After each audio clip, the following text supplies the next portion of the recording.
G'day guys, Urban Z here, welcome back to the channel. So today we're doing another video on the mighty AU Falcon. We're doing a few things today, including some maintenance, which is the spark plugs, cleaning out the throttle body. So those two will take a bit of time.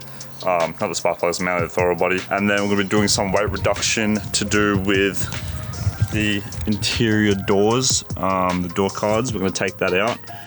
And we'll see if there's anything else I kind of want to get rid of. I think I'll leave the roof lining for now. This doesn't really weigh too much. But yeah, we'll do those two. We'll start with the spark plugs. So let's get straight into it. So we're going to move all the spark plug wires.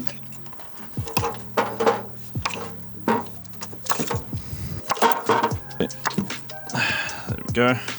Right, so we have our 21mm spark plug socket here. So the process of this for every single spark plug pretty much until we get them all out, and I'll show you guys a look at them once they're all out and see how bad they are. Alright boys, 6 spark plugs are now out. As you can see, they're a little bit old, but not too bad. Nothing that I could see would really be causing a problem. There's a little bit of corrosion on the top of some of them, but I don't think it would cause any problems with spark. There are some shitty Champion plugs, so yeah, hopefully this should make a good difference. But yeah, we'll chuck the new ones in, see how she goes. So it's the opposite process of putting them in. Chuck her in, and then start bolting her up with the good old trusty 21mm socket. So we're gonna do this. 6 more of these. Right, we've now put in all the spark plugs, as you can see. Go all the way in there. So now it's just a matter of looking at which number it says on each lead. This one obviously says number 1. Okay, that first one's in, I hope. Didn't really make a click, but I'm pretty sure it's in. Number 2, there we go. Number 3, there we go, nice click. And we're gonna do it for the other 3, and we'll be done. Right, all the plugs are now attached. It's time to give the car a good old start. There we go. Everything sounds normal. We'll go up the back, make sure it's not lumpy. Sounds pretty good to me. Sounds a little bit better than before actually. I think I might be idling a little bit better. So yeah, now we just have to clean that throttle body and should be good to go. Right guys, it's a new day. So next thing we got to do is get off these intake ducts that lead towards the throttle body, so we can have a look, make sure it's, you know, a little bit dirty at least before we do anything. Then take off the electrical connectors. This valve, I think that's for the air speed or something to do with idle, so we'll double check that, make sure that's looking good, and then clean out the throttle body. Right, so we're just taking off the intake ducting here. Got this bolt here, that one's off. Got this one here, that one's off. And unplugging that one, and we just got to slide her off the throttle body. There we go. It's actually not too bad. There's a bit of carbon deposits, but it does look like it's been cleaned before. Dirty on the inside, I think, rather than the outside. Whilst we're at it, take this off and we'll have a look at it, and if it's a bit clogged up with carbon deposits, we'll spray inside with a little bit of throttle cleaner as well. And we'll also double check the gasket, make sure there's no leaks, because if there's leaks in the gasket, it can have problems with idle and stuff like that. Done. And oh fuck, that was a bit of a stiff one. The gasket seems to be alright. It seems like someone put like some sealant or some shit on it, because it's on there pretty tight. Oh yeah, look inside of this. That is full of just carbon deposits and sludge. Right, now we've got to get all these hex bolts off the throttle body. There's 4 of them, each in every single corner. Those back ones, I don't know if you guys will be able to see them there, but they're there. And it's attached to the throttle cable, so I'm gonna have to take that off too. Okay, there we go, that clips off. Oh yeah, and it's also attached Oh, nearly lost the bolt there. It's also attached with, hopefully you guys see that one there. It's 10 mil, I'm pretty sure. Just like all forward bolts, or the majority at least. Jesus. Jesus. Oh. Nearly broke me fucking arm doing that shit. So now throttle body just comes off just like that. As you can see, that other side not looking too good. So we'll cover that up real quick. And we'll see if we can detach this stuff here. Yeah, honestly, I think we'll just clean it like this, because I can't really be bothered taking off that throttle stuff. So I'll get some throttle cleaner and I'll get a toothbrush or a little brush, and we'll clean out both this valve and the throttle body. So, alright, so we have all the materials. We have a mass airflow and throttle body cleaner. We have a little brush and some old toothbrush and my fiber cloth to wipe it down, obviously. Face it down this way because you don't want to get any liquid that you spray dripping into the motor and cause some problems. But yeah, I'm going to do that, get the brush on there, you know, loosen up some of that stuff, and should clean it out. So we'll get straight into it. It's getting all over my hands, but that's alright. And just get a brush in there, you know, get all that carbon. Final rinse. This is probably a bad idea. Yeah, it's alright, as long as we clean it out. So get a bit of throttle body cleaner. It's already attacking all those little areas, if you guys can see that. Spray that around, give it a good brush, good rub down.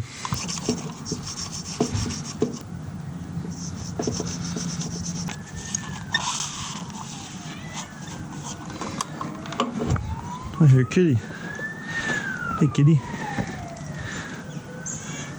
Oh, you want a belly rub? Oh yeah, you want a belly rub. You want to help me clean out the throttle body? Yeah, buddy. Okay, so those are both clean now. We can start putting everything back together. Just double check this.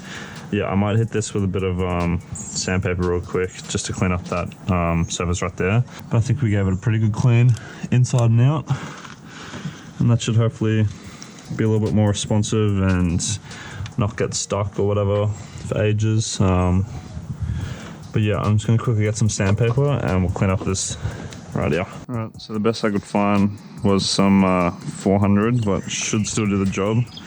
I'm going to sand it facing this way so none of that stuff gets inside. Okay, I'm happy with that. Alright, now I've cleaned them out both. Just going to give them a little air, make sure they're got nothing in them.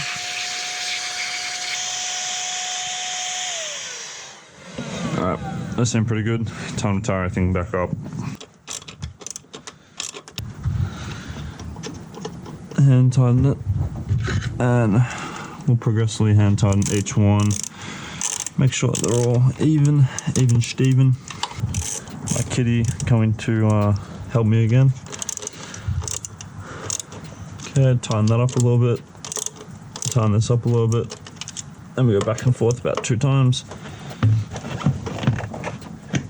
Okay, that's back in. And this side, the nice 3-inch little rubber piece here that we did in a previous video. Make sure you guys check that out. But yeah, that's done. So apparently my file got corrupted, but we took off the passenger door trim and sound deadening. So we're just at the part where we're adding the door handles back and fixing up the window switch. Excellent. We've found a solution for what we're going to do with this window switch here. We've gotten rid of this part, which is way too big to fit in anywhere, and it also weighs more, so we got rid of that. So we're pretty much just keeping the actual switch, the electrical functional part, and grabbing a zip tie, getting it around just like this, and then we'll zip tie it to this little bracket right here, and that will hold it just like that. Hopefully you guys can see that. But I'm not too sure what we're gonna do with this side because there's a few more buttons, but we'll figure it out as we go. So, right, as you guys can see, that's kind of what it looks like. So, window still works perfectly fine. It's just gonna rest here. Give it the good snip, the zip tie. Hopefully not get any wires with it too. There we go. So it will just rest like that, and we'll do something similar on the other side. These switches here, but hopefully we can just do the same thing and maybe wrap them both. But yeah, I'll figure it out. And there's also that thing to worry about. Oh yeah, and this little bastard too. Alright, hopefully you guys can see. We'll put the lock back on. It does indeed lock the doors. Door's obviously open now, so it goes back up. It's attached with a little zip tie. We're gonna do the little side view mirror switch first, and then we'll get on to these window switches. Gonna be honest, boys, this window mirror switch wasn't really the best install because it moves around a bit, but hopefully it doesn't rattle or anything. I mean, you can still use it, still move it. Just yeah, the zip tie locations weren't really amazing on it, but that's alright. We have to figure out what we're doing with these two switches now. Right, it's getting a little bit darker out, but bit of fiddling around. We do have the window switches in.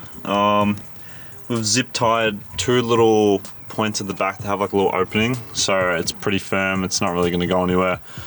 So we've done the lock, we've done the side view mirrors switch, and the handle. So the driver's door is now done, the hardest door, and now it's the easy two, the back ones, where the only thing that's going to be different is this wind up window, which is not too complicated. So yeah, I'll just do both the doors and I'll skip to the last one where we're putting on this back again.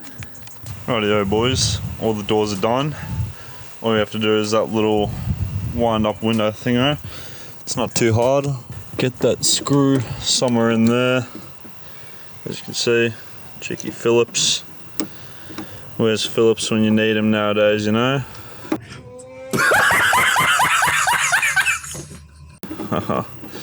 Alright, so you screw this dog up. If I can do it right. And has Philip done his job? Oh, he's done a grouse one, look at that. Alright, so that's how you strip your interior doors, at least. The door cards, whilst remaining all the exact same functionality. In the future, I might get rid of these, and maybe some of this back area, but not too sure at the moment. We'll keep it looking a little bit more stock standard, but that should get a bit of weight removed. So we got all of those four sound deadening pieces. This little, I think that's like a protection foam against a crash or something, not too sure. Then we have the front door cards, back door cards. So final thing we need to do, we have some silly string from Mexico that I need to chop. I hope you guys can see that. It's wrapped itself around. Cut it with some pliers. This is like fucking defusing a bomb on A site. Playing fucking Dust 2. It is dusty there. Yeah, it is Dust 2 under here. Alright. Fuck, nearly got it. Pains to cut.